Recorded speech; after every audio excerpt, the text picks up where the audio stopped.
Crysis 1 was known for its jaw-dropping visuals and its ability to shred nearly any GPU of its time. Crysis 2 on Cryengine 3 was seen as a disappointment visually to hardcore Crysis fans, with an additional disappointment coming from Crytek's linear approach with Crysis 2. Blame shifted quickly to its console counterparts. But what of the third installment? Would it enter 2013 as the most beautiful game to date, tearing through the hardware of even the most financially reserved consumer? Learning from their mistakes, could we finally get the New York City sandbox we so desired? Yes and no. The game is well optimized. There's been much improvement, and the story is even more compelling this time around with character development and emotional growth. Crysis 3 is a cross-platform release at the latter end of the current gen life cycle. That being said, it's obvious that the current gen console hardware has a hard time keeping pace with Crytek's Cryengine 3. Frame rates on the Xbox 360 seem to lag throughout the entire experience, which has a tendency to make the controls feel a little delayed at times. PC optimization, however, seems to be a little more friendly this time around, which makes the experience more tolerable for just about any gamer at any entry-level or higher PC. Yet this is no Crysis 1, and it's definitely not impossible to run. The real benefit, however, seems to come for gamers who can run this game at its highest settings.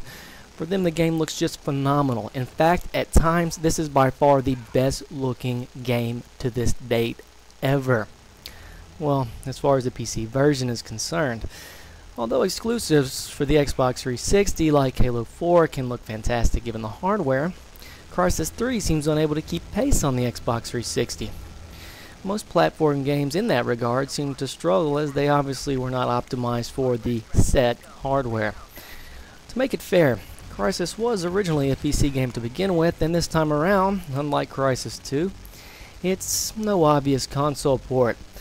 The only complaint I really have is that the PC version comes with only DirectX 11. It's kind of funny when you think about Crysis 2 and how it shipped only on DirectX 9. And later, made available through updates, you are actually to play it on DirectX 11. If Crysis 3 on console runs on DirectX 9, why not give PC gamers the choice or even the chance to let them play it in DirectX 9? Instead, they are forced to upgrade their cards, if by chance they haven't now. Either way, it's sometimes hard to understand what Crytek is thinking, whether it's they are just catering to the consoles to push more profit, or they're finally getting back on board with their true fan base on PC. Either way, this game is beautiful, and this time around, they seem to have gotten it right. It seems a new standard, and honestly, I really hope that this title becomes available to the next generation of gaming systems, so that they can actually appreciate a little more of what Crytek has been able to achieve to this point. The presentation in this game is just amazing. The plot is relatively linear, but unlike Crysis 2, the levels, especially toward the end of the game, open up and add a variety of approaches that improve replayability, especially given the nanosuit's abilities and the addition of a few new weapons, not only the bow, but also including the Seth guns as well that you will run across while playing this campaign. Psycho is back, and he steals the show this time away from Prophet. His character development and emotional curve persuade you to keep playing forward, adding interest, rising it above and beyond the typical alien shooter. With all that said, it's not a flawless piece of art. Other characters seem void in retrospect, and you will find yourself caring a little less about them as the game progresses.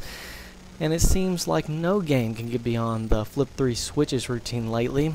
Enemy AI is improved, but glitchy character movements sometimes send AI teleporting several feet aside themselves. And it's not uncommon to kill one enemy while cloaked as he hides behind cover, just to see another one go right in the spot that he was. I literally stacked bodies this way. Also, Crysis 3 is probably the easiest of the Crysis games, even on the higher difficulty settings. Most notably to blame is the overpowered bow and your ability to stay cloaked while using it. The campaign is shorter this time around as well, but personally I didn't mind. I imagine they were saving space on the disc for all the HD textures and graphics. And honestly, I'm surprised it didn't ship with more discs as it were. Multiplayer does have a few additions. It's no COD or Halo, yet it is good to pull away from the norm if you are looking for something new from time to time. A few new game modes this time around add a little more variety in the way of experience. It's above average, but it won't steal the show. Crysis 3 is a must-have, even if you find it more beneficial to wait for a price drop down the line to make up for the short campaign. It's not perfect, all-around first-person shooter, but it is definitely going down the right direction. I give it a 9.1.